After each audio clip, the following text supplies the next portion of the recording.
Bueno, pues aquí vamos. Muchas gracias de verdad por tanto.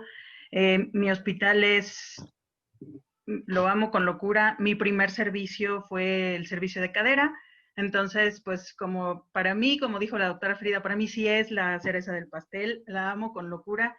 Y pues agradezco mucho que me den pues un espacio para poder platicar sobre estas cosas que realmente me gustan tanto, ¿no? Lo primero que les quiero platicar es por qué es tan importante saber la magnitud de las fracturas de cadera déjenme, voy a apagar esto porque me confundo yo solita. La magnitud de la importancia de las lesiones de fracturas de cadera. ¿Por qué? Porque es una causa de morbimortalidad súper importante, la primera después de la primera década de la vida. El 85% de las fracturas de cadera se dan en pacientes mayores de 65 años y parte de lo importante ahorita también es que tenemos una mortalidad de alrededor del 30% en el primer año de los pacientes con fracturas de cadera, se operen o no. Entonces, esta mortalidad nos habla de algo pues, que es bastante severo. Importante también es que no va a mejorar, pues, o sea, tenemos una población que está cada vez más vieja, que está cada vez más, vivimos más, pero no vivimos con mejor calidad de vida, vivimos más tiempo, pero vivimos con más patologías, con más enfermedades agregadas. Y dentro de estas enfermedades agregadas tenemos justamente la deficiencia de ósea, pues. Entonces, más o menos una de cada 12 mujeres y una de cada 20 hombres mayores de 50 años nos vamos a fracturar la cadera en un futuro próximo. Y este estudio en particular, que fue del 2015, estaba haciendo una proyección con respecto a 1990. Entonces esperamos que para el 2050 se incrementen en 700% las fracturas de cadera en el mundo, pues, pero 700% es una locura si de por sí ahorita tenemos una cantidad muy elevada de fracturas de cadera pues, en el mundo. Se hace un estimado hasta de 6.3 millones de fracturas de cadera para el 2050. No hay manera de que nuestro servicio de salud, nuestro presupuesto nos vaya a alcanzar para poder manejar este volumen de pacientes. Entonces, por eso es importante que los podamos detectar a tiempo, que se pueda manejar de una manera temprana y en un futuro estamos trabajando para poder hablar de prevención de fracturas de cadera, que eso nos va a ayudar a disminuir esta carga que va a tener el sistema de salud, ¿no? Esta gráfica es muy conocida por todo el mundo, a todos lados a donde vamos la llevamos. Es una estadística específica del servicio de cadera, pelvis y estábulo del Hospital de Magdalena Las Salinas. Tenemos afortunadamente una estadística bastante bien llevada desde hace muchos años y lo que podemos ver es que consistentemente va aumentando el número de pacientes que ingresan al servicio. Tal vez no se vea muy impresionante, pero va para arriba, año con año, un poquito más y un poquito más, acá 64, acá 65, 2240, y se va aumentando el número de pacientes que se fracturan. Esta morbimortalidad está relacionada no tanto con la fractura per se, sino como con todas las complicaciones que están acarreadas por este tipo de fracturas. La mayoría quedan con algún tipo de limitación que significa que no logramos llevar al paciente al 100% de la funcionalidad previa a su fractura, pero tenemos que hasta el 30% de los pacientes que operamos o que tratamos queda con una invalidez ya permanente. Eso, además del costo que nos está implicando la fractura per se, también nos está hablando de que estos pacientes que van a requerir cuidados especiales, vigilancia por parte de sus familiares que ya van a ser completamente dependientes, pues también van a ser una carga económica para el resto de solo su familia y después pues la sociedad también. Entonces, esto es verdaderamente alarmante y pues hay que trabajar para eso. Entonces, considerando esto, lo que necesitamos en general como ortopedistas de inicio, hablando de fracturas de cadera, es mantener vivo al paciente, que logremos que sobrepasar esa barrera de las defunciones. Después, manejar la fractura de la manera más ética y más estable que se pueda. Una vez que está la fractura estable, además conservar la movilidad. Es muy, muy importante que entendamos que el hecho de que un paciente se fracture la cadera no significa que ya nunca más va a volver a moverse. Muchos, pues, la sociedad en general piensa que se fractura la cadera y se va a quedar acostado el resto de su vida, y eso es una súper mentira. Tenemos que hablar de rehabilitación. Y pues llevamos ya bastantes años intentando gestionar el evitar una segunda fractura. En eso también estamos trabajando, estamos haciendo pues gestiones necesarias para que se pueda manejar y tratar para evitar una segunda fractura que nos lleve a una incapacidad cada vez mayor. Las tasas de mortalidad en las fracturas de cadera son bien, bien importantes y a veces, pues sí consideramos que son hasta alarmantes, ¿no? Alrededor del 30% en los pacientes en el primer año después de la fractura. 30% de mortalidad es una mortalidad muy alta. Estamos haciendo justamente ahorita una tesis de uno de los residentes que están haciendo ya su trabajo de graduación. Sí estamos dentro de estas cifras, sí tenemos alrededor de 30%, estamos, vamos, como como en la media del internacional, pero 30% de todas maneras es algo que pues querríamos combatir, ¿no? Abatir. Esta mortalidad de 3.2 que tenemos aquí, esto es información del año pasado, del 2019, y esa es mortalidad hospitalaria. Si nosotros consideramos que tenemos una estancia hospitalaria promedio entre 7 y 8 días, ese 3.2 es esa mortalidad dentro de los primeros 7 8 días de su fractura. Aquí, en lo que sí podemos incidir para disminuir estas complicaciones, justamente es en el manejo de estas fracturas de una manera temprana. Aquí desde 1995 y desde antes ya se ha estudiado que una fractura que se opera pronto tiene un mejor pronóstico. Después de las 48 horas de la fractura, incrementa hasta en 21% la mortalidad de los pacientes.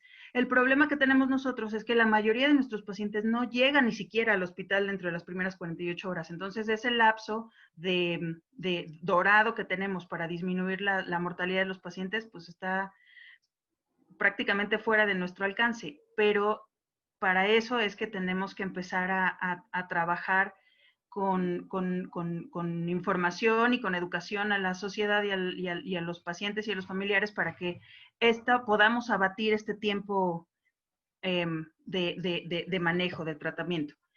En el 2012 la información no ha cambiado, sigue eso. Tenemos una ventana de 48 horas para que podamos manejar una fractura y tengamos el mejor pronóstico de sobrevida al que podamos aspirar. Entonces, esto es pues parte de lo más importante que necesitamos. Justamente tenemos que ver las fracturas de cadera como una urgencia para poder disminuir la carga y el peso que tenemos posterior de patologías agregadas como las neumonías, las trombosis, las escaras por decúbito que se complican de una manera espantosa, los delirios, los deterioros cognitivos de cualquier otro tipo. Todo esto es lo que nos va a agravar a los pacientes. Entonces, si nosotros podemos manejar una fractura que sabemos que no es urgencia per se, pero verlo con un sentido de urgencia y manejarlo dentro de las primeras 48 horas, vamos a poder tener una mucho mejor resultado y sobrevida para nuestros pacientes. Esta es la estadística también de nuestro servicio del 2019 y tenemos de los 2.375 ingresos totales que tuvimos en el servicio, el 80% son fracturas de cadera. Los otros 20% son los acetábulos, las pelvis y las otras fracturas que son súper interesantes, pero no son el grueso de los pacientes que nosotros tratamos. 82% son fracturas de cadera y de esas fracturas de cadera, la mitad son transtrocantéricas. Esas son las fracturas más comunes, son con las que nos enfrentamos todos los días y las que precisamente son candidatas a manejo con osteosíntesis, que es lo que estamos viendo en este momento, ¿no? Entonces, estas fracturas transtrocantéricas, el servicio desde, pues, ya hace mucho tiempo, las manejamos según la clasificación AO de las fracturas, que ya todo el mundo conoce. Esta es la clasificación del 2018, la actualizada. Y además de esto, seguimos de todas maneras desde el doctor Felipe Gómez con estas que son nuestras indicaciones, digamos, no indicaciones, sino criterios de estabilidad e inestabilidad. Esto es lo primero que me enseñaron cuando yo llegué al servicio. Fue el primer servicio en el que yo roté de R1. El primer regaño que me dieron fue justamente por esto de los criterios de estabilidad e inestabilidad. Y siguen estando vigentes y siguen siendo útiles. Entonces, considerando esto, es que vamos a ver cuáles son nuestras opciones mejores de tratamiento para las fracturas de cadera. Hay infinidad de implantes para hacer la osteosíntesis de nuestras fracturas de cadera. Hay que considerar que lo que buscamos en realidad en las fracturas de cadera es sostén. No estamos esperando una compresión interfragmentaria. La verdad es que tiene que ser un trazo muy específico y muy estable para que logremos eso. No vamos a intentar ningún otro principio mecánico. Lo que necesitamos es lograr sostén para mantener nuestra fractura y darle tiempo al paciente a que haga su proceso de consolidación. Entonces, hay muchos implantes, todavía hay muchos lugares donde las placas angulares se utilizan y son completamente útiles, bien colocados. Un implante bien colocado y bien indicado, no importa que no sea el de última generación, nos va a dar un resultado adecuado, siempre y cuando tenga una indicación correcta. De todas maneras, con esa experiencia que tenemos de alrededor, nosotros hacemos alrededor de como 1,200 por ahí cirugías de transtrocantéricas al año. La gran mayoría de nuestras fracturas las operamos con un sistema de HS todavía. Es un sistema que nos ha demostrado que sigue siendo el estándar de oro. Es un implante muy estable, un implante que sí, como cualquiera, necesita una curva de aprendizaje, pues tal vez no tan planita como la mayoría de los residentes quisiera pensar que es muy fácil poner un DHS, pero realmente es algo que no es tan complejo de colocar. Se logra una muy buena estabilidad para la gran mayoría de las fracturas, sobre todo las tipo A, y es barato. Entonces, si estamos pensando en que vamos a tener 1,6 millones de fracturas de cadera dentro de muy poco tiempo, pues también tenemos que empezar a pensar en farmacoeconomía, y es un implante que sigue siendo excelente, sigue siendo el mejor. También, por supuesto, podemos hablar de clavos centromedulares. Hay un montón, los de última generación, que estamos pues ahora en posibilidad de colocar en muchas situaciones. Aquí el asunto es que lo que es más importante que nada es ver cuáles son las indicaciones de cada uno de ellos, ¿no? Las propiedades biomecánicas de las placas con respecto a las propiedades biomecánicas del clavo es lo que tenemos que valorar, ¿no? En general, con un clavo, bueno, es un clavo centromedular, no solo un PFN, sino cualquier clavo centromedular va a tener un brazo de palanca más cortito y entonces va a lograr una estabilidad pues más central, más al eje del hueso, ¿no? El brazo de palanca del DH es un poquito más largo, pero básicamente para lo que nosotros tenemos que considerar a los clavos centromedulares es precisamente, estos son ejemplos bien bonitos de fracturas transtrocantéricas que quedan perfectamente bien reducidas y fijas con DHS. Aún las más inestables se puede lograr una muy buena reducción y una muy buena estabilidad de las fracturas, pero a lo que vamos con las fracturas, con los clavos centromedulares, es que si tenemos una fractura más diaficiaria, una fractura subtrocantérica, una fractura de trazo invertido, una fractura, básicamente las fracturas tipo 3, es cuando tenemos, la mejor herramienta en ese caso son los clavos centromedulares. El problema que tenemos con los clavos centromedulares, básicamente, es que podemos desplazar o estallar el trocánter. Tratamos con pacientes cada vez más ancianos, con pacientes con peor calidad ósea, entonces sí tenemos que tener mucho cuidado que nuestro sitio de ataque esté íntegro y tenga una calidad pues moderada para que no tengamos el peligro de ocasionar un estallamiento y una complicación más grave de la fractura transtrocantérica, ¿no?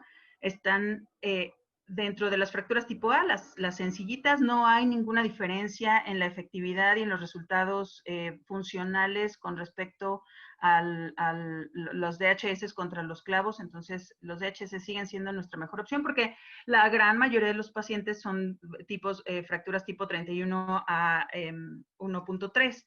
Entonces, el implante más indicado sigue siendo entonces el DHS. Y las fracturas intracapsulares que pueden ser candidatas a osteosíntesis, en este caso, tendremos que considerar, como siempre, esta es la clasificación AO, pero lo que tenemos que seguir considerando todavía lo seguimos evaluando con respecto a la clasificación de Garden, porque nos hablará esta clasificación, como ya sabemos, de la posibilidad de que la vascularidad de la cabeza esté íntegra. Entonces, si tenemos fracturas que están con una potencialidad de conservar la vascularidad de la cabeza femoral, entonces podemos considerar colocar unos tornillos o hacer una osteosíntesis, y no siempre tendremos que pensar en una sustitución protésica de la cadera. Estos implantes ya han sido también muy evaluados. Tenemos pues los principios, los estudios biomecánicos que nos hablan de la estabilidad de este tipo de implantes. 2 tornillos son útiles, 3 tornillos en delta son útiles. Ahora estamos utilizando esta nueva armado de tornillos transcervicales. Estamos también trabajando en una tesis con eso. Los resultados ya tenemos resultados, y sí, es menos complicado y hay menos alteraciones posteriores, mejor tasa de consolidación y menos complicaciones con la colocación de 3 tornillos en esta posición. Entonces tenemos, no veo nada. Tenemos estos resultados para las fracturas transcervicales.